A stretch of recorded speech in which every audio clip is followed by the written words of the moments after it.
All right, so today's topic isn't a usual one for homeschooling channels on YouTube. At least not a topic you see often. It is a topic that makes many people uncomfortable to address, partly because most of us homeschooling parents are not collegiate historians, and partly because this topic goes against the grain and naturally will ruffle some feathers. So I am thankful to say recently many educational accounts across various social media platforms are speaking up on their stance when it comes to curriculum and the issue of whitewashed education.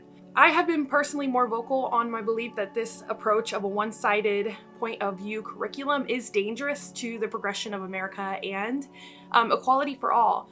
So today I'm sharing my thoughts on why I feel this way, at least a few of my thoughts. So first, what does whitewash mean?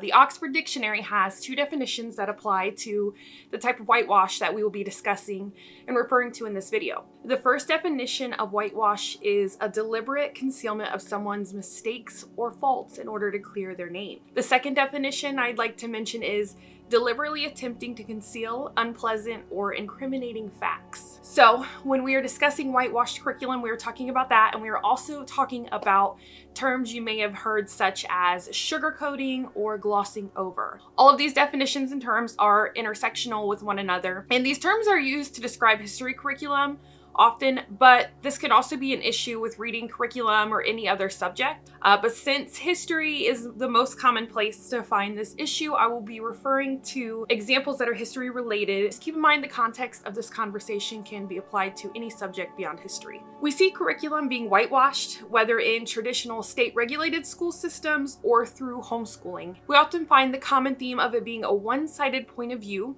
often that of a white person, and even more than that, often a white male perspective. And this is due to the history of America from around 1619 up until this very day that you are watching this video. Between the general culture of gender roles as well as intersectional factors in history and political and economical choices made, we've seen the dominant voice being amplified repeatedly, that dominant voice being white America. Okay, now this video is not meant to be an attack on white Americans. I am a white female of Northern European descent living in America, born in America. So when watching this video, keep in mind that this is a topic that can often feel uncomfortable for white people. It may even anger some of you to hear the things regarding this topic, but I encourage you to go ahead and lean into those feelings and question them. Question why these heavy race-related topics trigger feelings. Do research and learn more before deciding to shut off conversation related to these heavy topics, because the truth is, being white does allow us the luxury of walking away from these complex race topics and ignore them. Every other person in America belonging to another ethnicity does not exactly have that same luxury. So now to get back on topic. When it comes to whitewashed curriculum, there are many dangers or reasons as to why it isn't okay. More reasons than I'm even going to share in this video. Many times you will see propagandized information, often with a biased view. And this is a way of intentionally or unintentionally indoctrinating young minds. And I add unintentionally because there are parents using these types of curricula, but not realizing the information is propagandized because they themselves were taught the same and haven't come to that realization yet. The main thing that bothers me about this is that it usually silences voices in history and distorts factual information. So Misty, what do you mean when you say that curriculum is full of propaganda and distorted information? Let's use an example to explain what I mean. Let's talk about slavery and equal rights. We're going to discuss both some historical context and ethical context because both of these factors play into distorting history. So let's say that a curriculum claims countries all around the world were participating in slavery, so early American colonizers didn't know any better. They didn't know to question if it was a bad thing. Could this be a true statement? Yes, but only if you're answering superficially. The truth is that you will find a real answer by looking beyond the surface of that statement. So if you don't settle for a statement from a piece of curriculum, then you would find some information that shows there was more to the story. For example, when slave traders were going to Angola, Africa, and taking people to use them for free labor in foreign countries, they actually did question if it was morally okay to do that. We know this because slave traders designed a justified explanation of enslaving people. So slave traders would twist scripture, which would allow them to connect the good and the evil and create a ritual, in a sense, to feel like enslaving people was okay. The slave traders decided that Africans are the descendants of Cain. And if you don't know who Cain is, he is a person in the Bible who sinned by murdering his own brother, Abel. And because they were seen as the direct descendants of Cain, the Africans, they themselves were now sinners. The ritual to pay for the sins of their ancestors was to be baptized as Africans and put on the ships as enslaved people. This was a way to wash Africans of their sins and to justify slavery. So, knowing this information, you tell me, okay, did they know it was wrong to enslave humans? Did they question it? I think with more information, if you research it, like the information I just gave you, you would have a clear answer. Another danger of tunnel vision curriculum is that it pacifies a situation to make it feel like it wasn't so bad. And usually, but not always, these pacified history expressions are often followed by a but statement.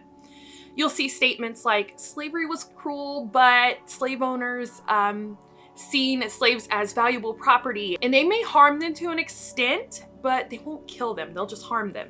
But what they really meant to say is enslaved people were treated as property, okay? Not humans. And they were abused, but not abused so bad that they couldn't be used in free labor for the enslaver's profitable interest.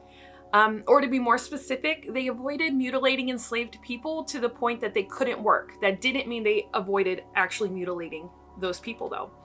Also, killing them was only avoided because enslavers wanted the free labor to continue, right? If you kill them, you don't have free labor. So that's what we're really saying there.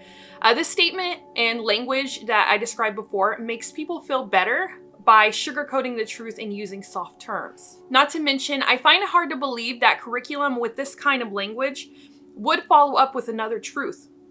It's one where once their bodies were no longer valued by the means of free labor, aka they were no longer property of enslavers, we seen a dark period of history in America of those same white people murdering African Americans and passing laws to cover their behinds in doing so. Another example of sugarcoating information like this is by creating unity between races to make it seem as though there wasn't a disparity. You see statements like white people were slaves alongside black people, followed by details of similar maltreatment of both races. When the truth in American history is that even though, yes, both whites and Africans were slaves and indentured servants, there still were major gaps in treatment and equality progression. The story never stopped that whites and blacks were treated the same in servitude. One of the most obvious disparities showing that the two were not one and the same was during the early to mid 1700s, when white colonizers realized that they were outnumbered by the population of enslaved African Americans. And they actually began to worry about that. There was also an uptick in marriage, revolts, and insurrections, and all of this eventually leading to white indentured servants being released from service and being placed in a higher caste ranking to create more division between whites and non-whites. They were never truly on the same playing field.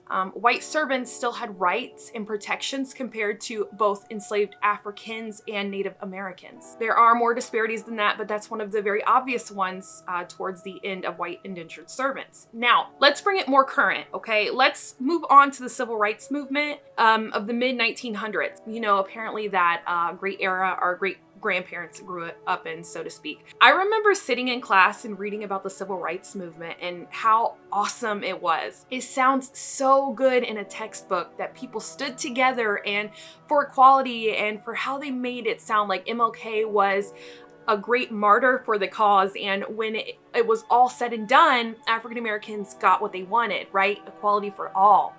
They were finally on the same playing field as white people, and good prevailed. History closed this chapter with a happy ending. But then I don't recall the curriculum telling me about mass incarceration soon after in the 70s, which was causing an inequitable uptick in BIPOC people being jailed. I wasn't told that President Nixon was so bothered by African Americans that he, along with others, would create a war on drugs built on lies in order to bring disorder to Black communities. I wasn't told about white flight And I wasn't told about the dollars being placed in the hands of predominantly white schools causing educational gaps for everyone else. I was not told that the story did not stop at the end of the civil rights movement. Instead, I was given a spoonful of sugar to make the medicine go down. What I think we all need to remember is that America is not God. Curriculum needs to stop focusing on perfectionism. America has done both good and bad, but we aren't doing well at retelling that story. We instead seem to be filling our history lesson time with a bad game of telephone. What happened back then isn't what we are told at the end of the line. It is a distorted idea of American history, parents, and it's time that we take control of the steering wheel and we find a path of truth. We need to fill ourselves and our children with knowledge from books who take all parties into account and discover what we did right and what we did wrong. The truth is, the day that we forget history is the day that we repeat it. I don't know about you, but I prefer not to jump back in time and relive those horrors of the past. Our kids deserve better. America deserves the chance to actually take the Constitution just from some great idea and turn it into a reality for everyone, not just the majority. I love this country, I do. I love its beauty and I love its hope, but every story requires both good and bad to be a prize-winning book. And America's book is still being written right now. So let's make sure that her story is one of truth and reconciliation. We need to hold ourselves accountable to unlearn and open our heart and minds along the way. All right, everyone, that was a pretty heavy video and I stand by it, okay? It's really hard to figure out how to make an outro from here, so we'll just keep it simple. If you want more information regarding what I discussed today, there are links down below to all kinds of things. And then if you want to check out more videos of mine, they're over here. But I do recommend instead going down and checking out those